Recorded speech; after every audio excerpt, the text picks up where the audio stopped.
네, 여러분 계속해서 그러면 2.4장 Typical Sequence에 대해서 알아보도록 하겠습니다. 네, 책에 있는 2.4장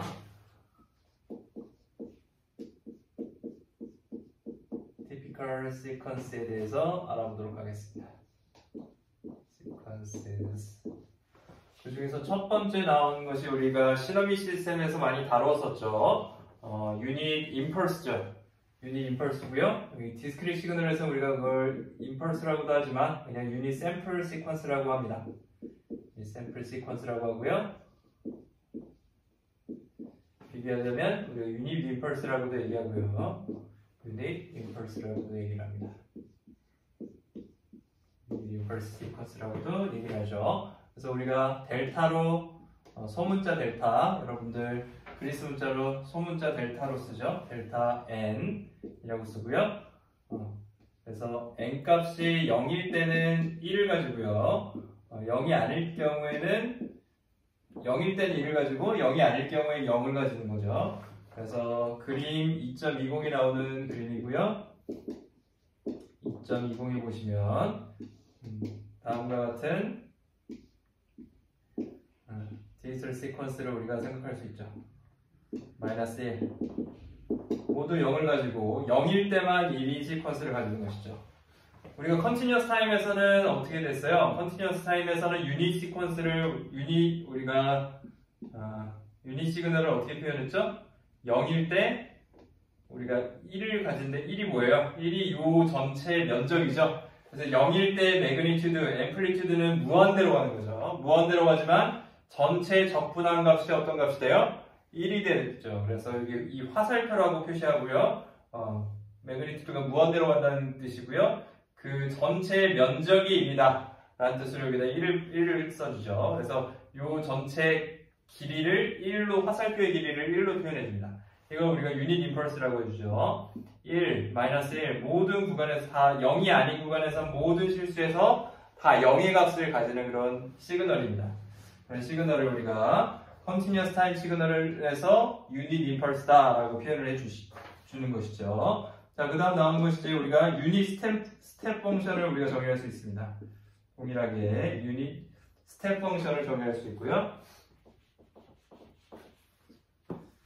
유닛 스텝 펑션을 시퀀스를 정의할 수가 있습니다. 그래서 뮤라고 우리가 표현하고요. 유라고도 하고 뮤라고도 표현하는데요. 여기서는 이 책에서는 뮤를 표현합니다. 그래서 n 값이 0보다 크거나 같은 구간에서 우리가 1로 놓고요. n 값이 0보다 작은 지점에서는 우리가 0으로 놓는 것이죠. 그래서 그림 2.21과 같은 그림을 가지게 될 것이고요. 그래서 n 값이 0, 1, 2, 3 이런 지점에서만 모두 1을 가지는, 나머지는 뭐예요? 마이너스 1, 마이너스 2 이런 지점에서 모두 0을 가지고 1을 가지는 이런 시퀀스를 우리가 유닛 스텝 시퀀스다 라고 표현을 해줍니다. 그래서 우리가 확인해 보면 뉴 n이라는 거는 우리가 유닛 임펄스로 표현할 수 있어요. 유닛 샘플 시퀀스로 표현할 수 있는데요. 얘는 어떻게 되는 거야? 얘가 유닛 임펄스죠, 하나에. 그죠? 유닛 샘플 시퀀스가 하나, 둘, 셋 이렇게 있는 거죠. 시프트 돼서 있는 거죠. 그래서 우리가 얘를 이렇게 표현할 수 있습니다. 임펄스, 델타 n에 플러스의 델타에 n-1. 1지점에서 임펄스 펑션, 2지점에서의 임펄스 펑션. 이렇게 쭉 더해줄 수 있겠죠. 이걸 우리가 서메이션으로 표현해주면 어떻게 돼요? 서메이션으로 표현해주면 우리가 이렇게 표현할 수 있습니다. k 값이 마이너스 무한대서부터 n까지 우리가 정의할 수 있고요. 임펄스의 k다 이렇게 표현할 수 있습니다. 이렇게 하면 되겠죠? 이렇게 하면 n 값이 k 값이 n에서부터 시작해서 점점 작아지는 거죠. n-1, n-2, 마이너스 무한대까지 점점 작아지겠죠. 그래서 뮤 n을 이렇게 정의할 수 있고요. 그래서 뮤 n은 임펄스의 서메이션으로 표현되죠. 컨티뉴어스 타임에서는 어떻게 됐어요? 우리 유닛 스텝 펑션은 임펄스 컨티뉴어스 타임 펑션의 인테그럴로 표현됐었는데 디스크리트 타임 시그널에서는 서메이션으로 표현이 된다는 거. 그러면 거꾸로 임펄스 펑션은 어떻게 되겠어요? 임펄스 시퀀스는 유닛 스텝 시퀀스에서의 디퍼런시에이션으로 표현이 되죠. 미분으로 표현되는데 디스크리트 시그널이기 때문에 이거 어떻게 돼요? 네, 뺄셈으로 됩니다. 우리가 컨티뉴어스 타임 시그널에서는 미분으로 정의됐었죠. 스텝 펑션 시그널의 미분으로 임펄스 펑션이 정의가 되는데 여기서 어떻게 되는 거예요?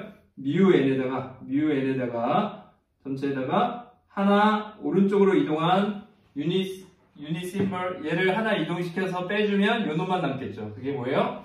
유닛 샘플 시퀀스가 되는 거죠. 그래서 이런 관계에 있다. 서로 이런 관계에 있다라는 것을 여러분들 주목해서 봐주시면 좋을 것 같습니다. 그렇게 해서 아주 중요한 시그널이죠. 우리가 아주 중요하게 생각하는 유닛 샘플 시퀀스와 유닛 스텝 시퀀스 두 개를 우리가 봤습니다. 여러분들 이 정의는 반드시 기억해야 되고요. 컨티뉴어스 타임보다 훨씬 더 쉽죠? 매우 쉽습니다. 여기서 무한대까지 간다고 정의하는 것이 굉장히 어려운 부분이었잖아요. 적분해야지 1이 나오는 그런 특별한 함수였는데 여기서는 그냥 다 0이고 0일 때만 1이면 됩니다. 그리고 유닛 스텝 시퀀스는 0보다 크면 다 1을 가지는 그런 시그널이죠. 자, 그 다음 나온 것이 이제 사이누소이달 시퀀스입니다. 그래서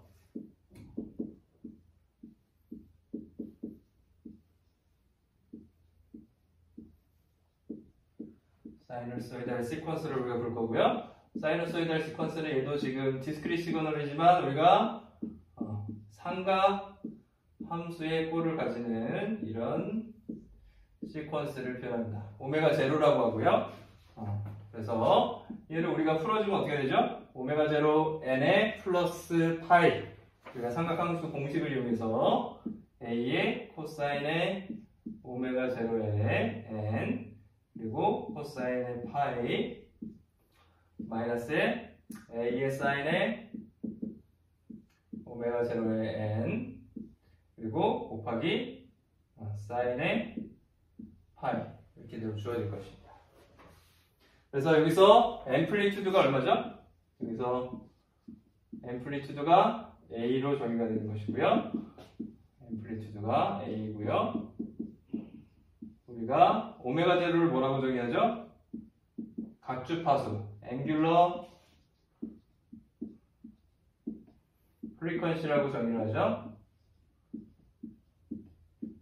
그리고 파이 값을 우리가 페이지라고 정의합니다. 페이지 이렇게 사이누소이달 시그널에서 정의를 했었죠. 중요한 거는 일반적으로 우리가 코사인, 사인은 그렇죠? 컨티뉴어스 타임 시그널에서 주기함수의 특성을 항상 지녔습니다. 기억나죠? 항상 코사인, 사인은 사이누소이달 시그널은 주기함수였어요. 그런데 우리가 디스크리트 시그널로 가게 되면 이 주기함수에 항상 조건이 붙습니다. 항상 주기함수가 되는 것이 아니에요. 그래서 주기함수가 될 조건이 있는데요. 그걸 확인을 해보겠습니다. 만약에 우리가 주기함수의 조건이 뭐였죠? xn이 어떤 주기 라지 n을 가진다라고 하면 n에다가 라지 n을 갖다가 정수배에서 곱해준 거, 예를 들어 1배에서 더해준 거 항상 뭐가 나와야 돼요? 두 개가 동일해야 되죠? 얘가 모든 n에 대해서, 모든 정수 n에 대해서 다 만족을 해야 됩니다. 그리고 그러면 우리가 그걸 갖다 피리오딕이라고 얘기를 하죠. 피리오딕 시그널의 조건이 이렇게 된다는 얘기죠. 기억납니까? 앞에서 했었죠? 앞 시간에 했었던 내용입니다. 그래서 우리가 이 사이누소이달 시퀀스가 주기함수다라는 조건이 만족을 하려면 이런 조건을 만족해야 됩니다. 이런 조건. a 코사인의 오메가 제로의 n의 파이 플러스 파이 한 거. 이게 xn이죠 지금. 그놈이 n 대신에 n 플러스 라지 n이 들어가도 만족을 해야 된다는 얘기예요. a 코사인의 오메가 제로의 스몰 n에다가 라지 n이 들어가면 어떻게 돼요? 오메가 제로 똑같이 곱해져서 나오겠죠? 이렇게 해서 파이 한 것이 항상 모든 n에 대해 스몰 n에 대해서 만족을 해야 된다는 얘기입니다. 결과적으로 이 부분이 어떻게 돼야 되는 거예요? 이 부분이 코사인 안에서 너무 없어져야겠죠? 없어지려면 이 값이 뭐가 돼야 됩니까? 항상 두 개가 같다는 얘기는 무슨 얘기예요? 결과적으로는 오메가 제로의 라지 n 값이 2파이의 배수가 되면 되겠죠. 2파이의 배수가 되면 코사인의 2파이의 어떤 값하면 2파이가 날아가 버리죠. 그렇죠? 그렇기 때문에 이 값은 2파이의 정수배 k, 어떤 정수 k에 대해서 항상 이 값을 만족하면 됩니다. 어떤 인테저 k에 대해서, 스몰 k에 대해서 이런 조건을 만족하면 되는 것이죠. 이건 다시 얘기하면 어떻게 되죠? 이 오메가 제로 분의 2파이가 어떻게 되는 거예요? 여기 2파이, 오메가 제로 분의 2파이가 k분의 n이 되는 거죠. 오메가 제로 분의 2파이가 스몰 k분의 라지 n이 된다는 얘기예요. 맞습니까? 근데 지금 가만 보면 어떻게 돼요? 가만 보면 k는 정수죠. 얘는 인테저입니다. 얘는 인테저고요. 인테저가 돼야 되고요. n도 어떻게 돼요? 라지 n도 당연히 디스크릿 시퀀스의 피리오딕 그 주기죠. 피리오드이기 때문에 어떻게 되는 거죠? 얘도 정수가 돼야 됩니다. 얘도 인테저가 돼야 되죠. 둘 다 인테저니까 인테저분의 인테저는 항상 어떻게 되죠? 얘는 실수가 돼야겠죠. 그죠? 레셔널 넘버가 돼야 될 것이고요. 근데 얘는 어떻게 돼 있죠? 2파이가 들어가 있죠. 2파이가 들어가 있으면 어떻게 된다는 얘기야? 결과적으로 뭐냐면 요 값이 인테저분의 인테저이기 때문에 결과적으로는 오메가 제로분의 2파이. 2파이는 사실 실수가 아니죠. 예, 무리수가 들어가 있는 것이죠. 미안합니다. 이게 실수가 아니라 유리수죠, 유리수. 정수분의 정수는 항상 우리가 유리수라고 정의할 수 있죠. 유리수고요. 레셔널 넘버라고 하고요. 그리고 요 2파이는 무리수죠. 무리수의 경우에는 이레셔널 넘버라고 우리가 표현하죠. 이거는 결국엔 뭐가 돼야 되죠? 레셔널 넘버가 돼야 됩니다.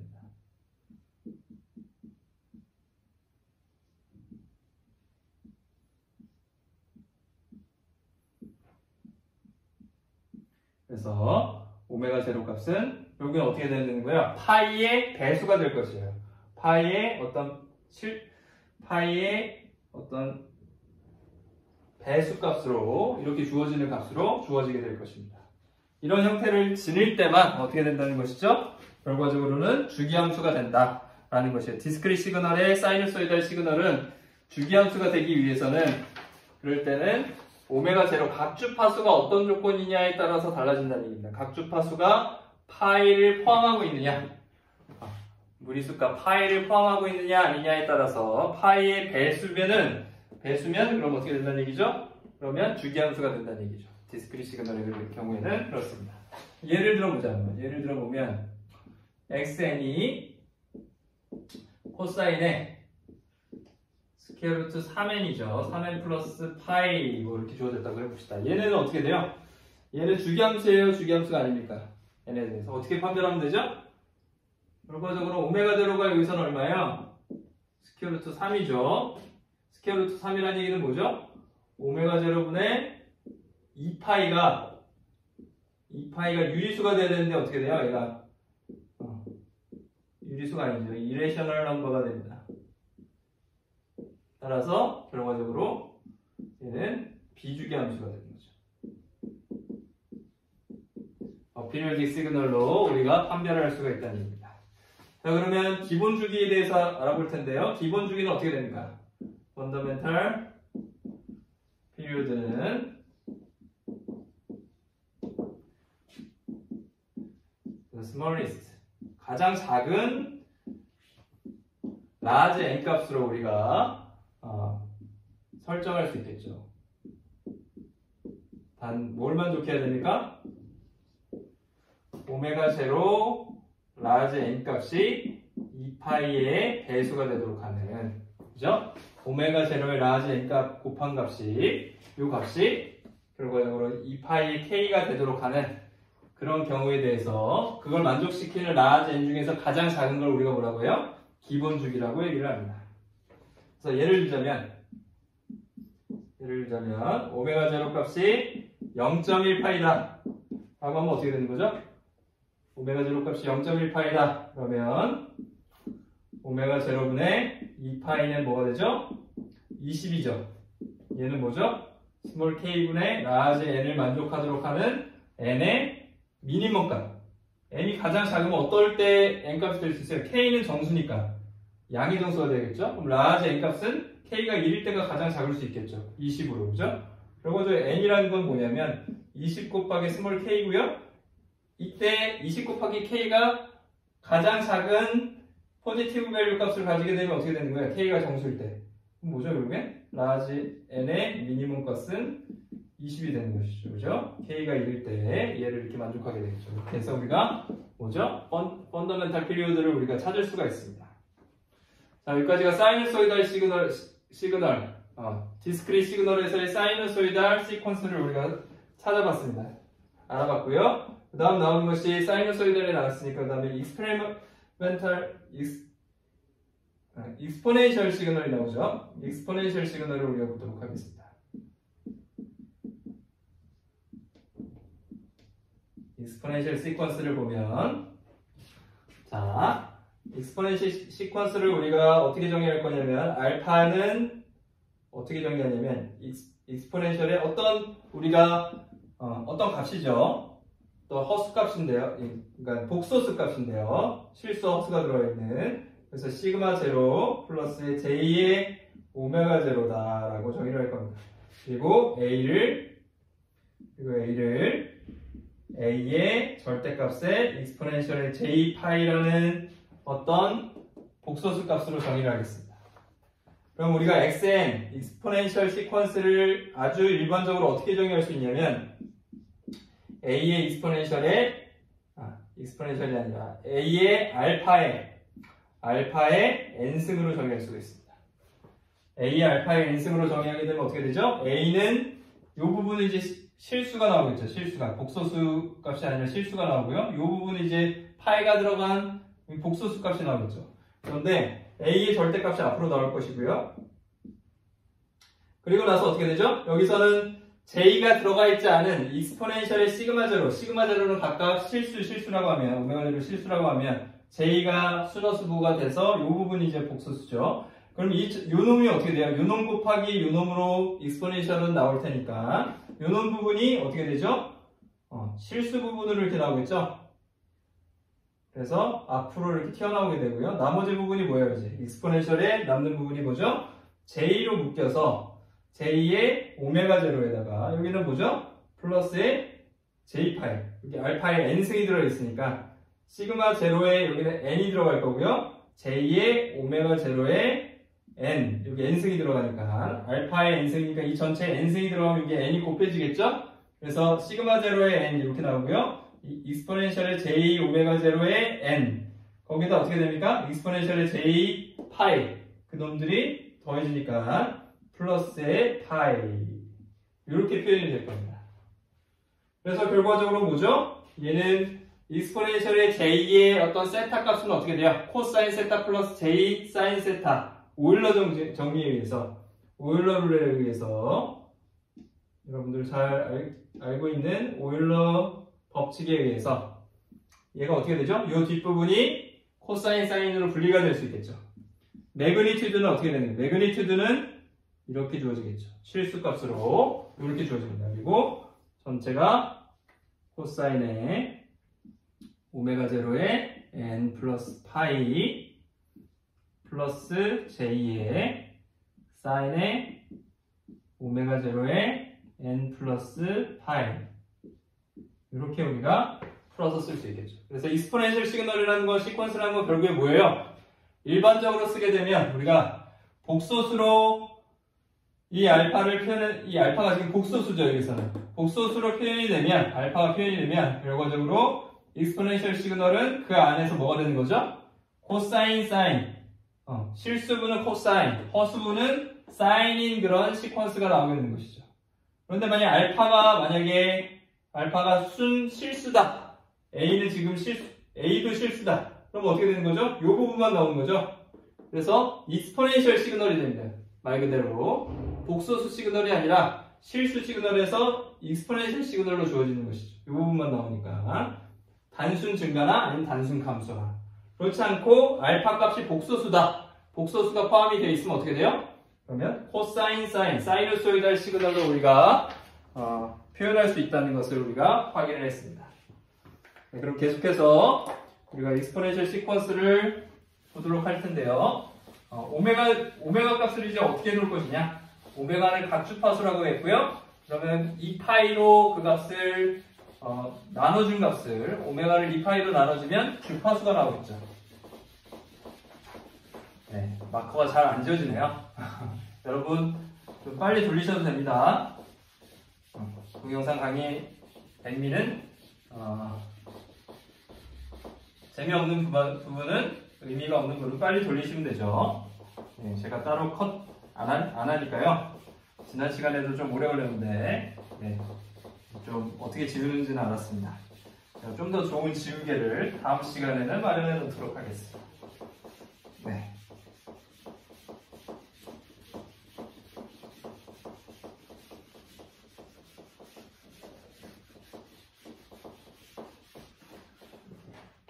네, 계속해서 우리가 오메가 값을 갖다가 2파이 f, 즉 f 값을 프리퀀시라고 놓을 수 있고요.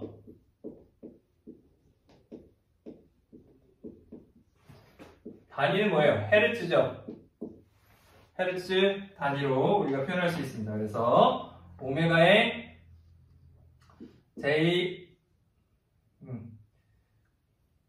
익스포넨셜의 j 오메가 1n을 우리 익스포넨셜의 j 오메가 1n을 우리가 익스포넨셜의 j 오메가의 1에 그러면 2파이 k가 붙어도 똑같죠? 이 익스포넨셜의 2파이의 배수가 붙으면 어떻게 돼요? 항상 자기 자리로 돌아오죠?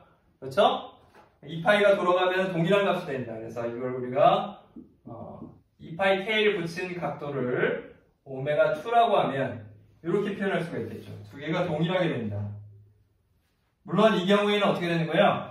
익스포넨셜 j 오메가 n 값에서 지금 요 시그마 값, 예를 들자면 요 값은 지금 0이라고 둔 거죠. 알파 값에서. 그럼 j 오메가 0의 n승, 요걸 우리가 넣을 수 있는 거죠. 이렇게 놓은 거죠. 그래서 이 경우에는 어떻게 되는 거예요? 익스포넨셜 시퀀스가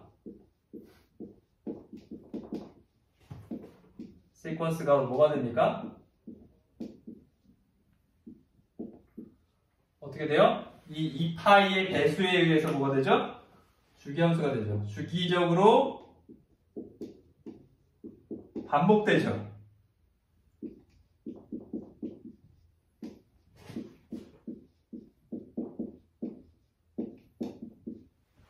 이 오메가를 기준으로 했을 때, 그죠? 각 주파수, n을 기준으로 했을 때가 아니에요. n 도메인에서 그런 게 아니라, 시간 도메인 n에서 2파이만큼 주기함수를 죽인다는 의미가 아니라, 익스포넨셜 이 함수는 이 오메가 도메인에서, 그렇죠. 각 주파수를 기준으로 봤을 때, 각 주파수가 2파이의 배수가 되는 지점에서 어떻게 돼요? 요 시퀀스랑 이 시퀀스랑 똑같다는 얘기죠. 맞습니까? 그래서 그걸 우리가 그림으로 생각해보면 오메가에 대해서 요 시퀀스의 어떤 파워라든지 그런 것들을 그리게 되면 어떤 값에 대해서 오메가로 만약에 각 주파수로 이 시그널에 대해서 요런 시그널들을 어떤 파워나 아니면 이거의 모양을 전체를 갖다가 우리가 표현한다면 항상 어떻게 된다는 얘기예요. 마이너스 파이, 이렇게 2파이 간격으로 항상 반복된다는 얘기야. 반복되는 걸 우리가 확인할 수가 있겠죠. 이 지점이 다시 또 여기서 또 나오고 이 지점이 여기서 또 나오고 오메가에 대해서 각 주파수에 대해서 주기 2파이를 기준으로 해서 익스포넨셜 시퀀스는 똑같은 놈들이 계속 나오게 된다는 얘기입니다. 그래서 우리가 그림 2.22를 한번 보시죠. 2.22를 보시면 이건 언제 그런 거예요? 이거는 디스크릿 시그널일 때 그렇습니다. 디스크릿 시퀀스일 때 n이 스몰 n이 붙기 때문에 그렇습니다. 그래서 2.22 보시면 어떻게 되죠?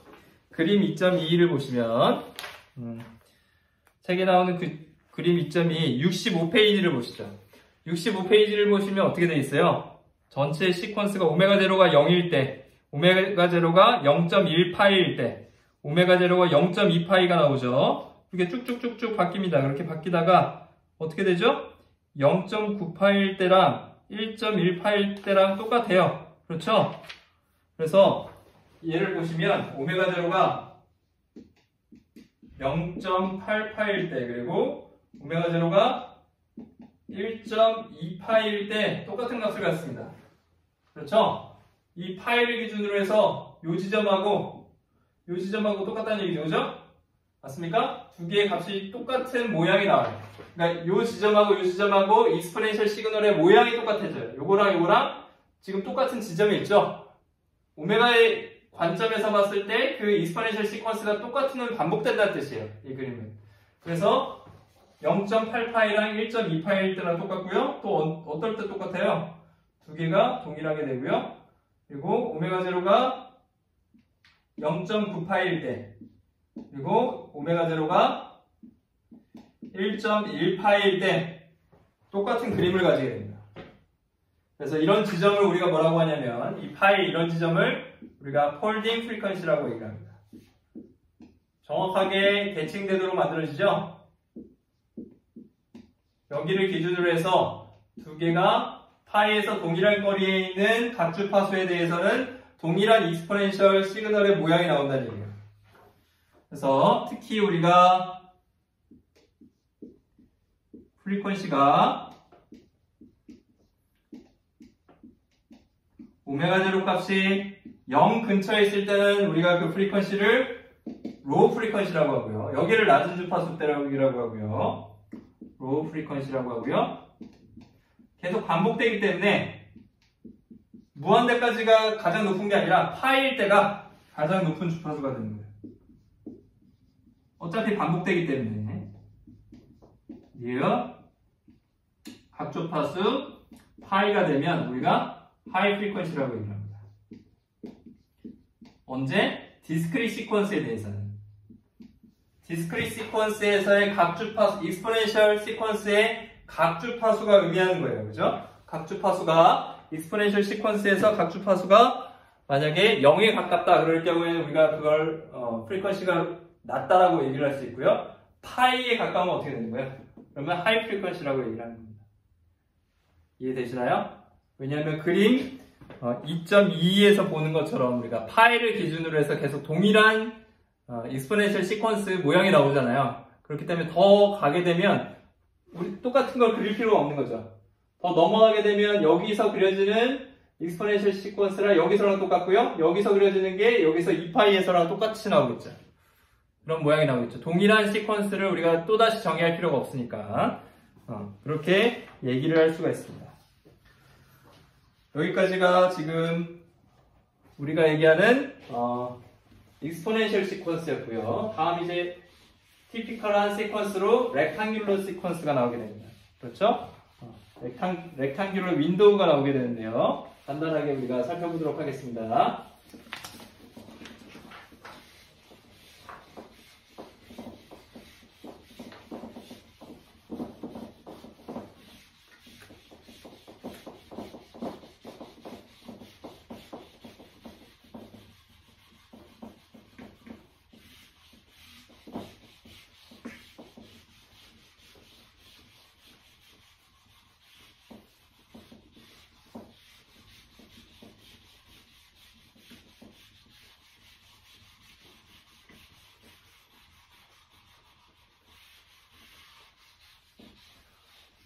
네, 여러분 힘드시죠? 저도 힘듭니다. 자, 기지개 한번 켜시고요. 마지막입니다. 마지막 렉탕귤러 윈도우 시퀀스 한번 보죠. 렉탕귤러 윈도우 시퀀스 보겠습니다.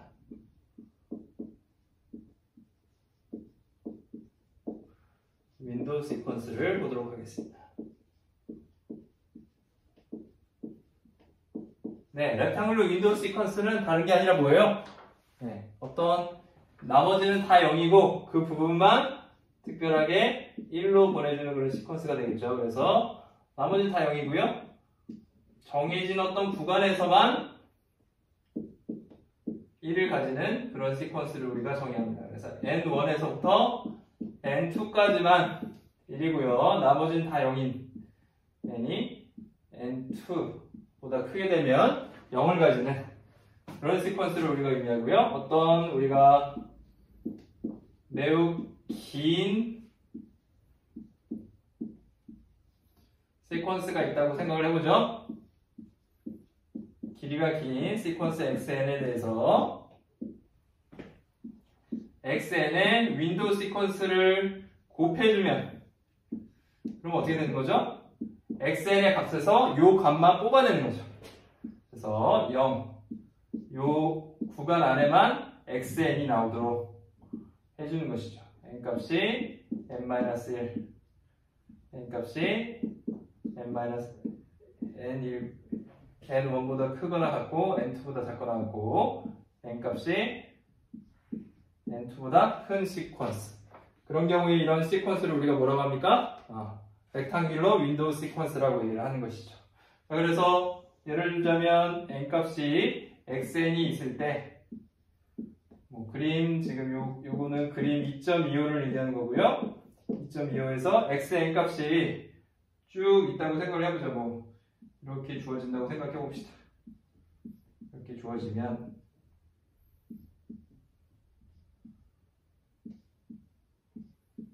여기가 n1이고 여기가 n2다 라고 하면 어떻게 되는 것이죠? 그러면은 윈도잉을 해주면 어떻게 돼요? WR 여기서 얘는 지금 오메가라고 쓰면 안 되고요. 제가 오메가처럼 썼는데 오메가가 아니라 W입니다. 윈도우에서의 W고요.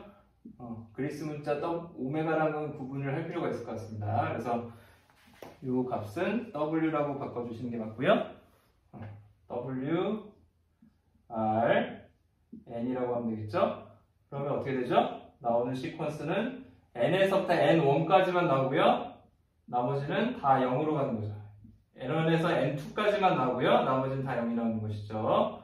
그래서 이렇게 정의되는 시퀀스가 되고요. 나머지는 다 0으로 윈도잉이 된 겁니다. 그래서 이 시퀀스가 이거를 배우면 되겠죠. 그래서 렉탕귤러 윈도우 시퀀스까지 우리가 봤습니다. 그래서 2.4절을 우리가 마쳤고요.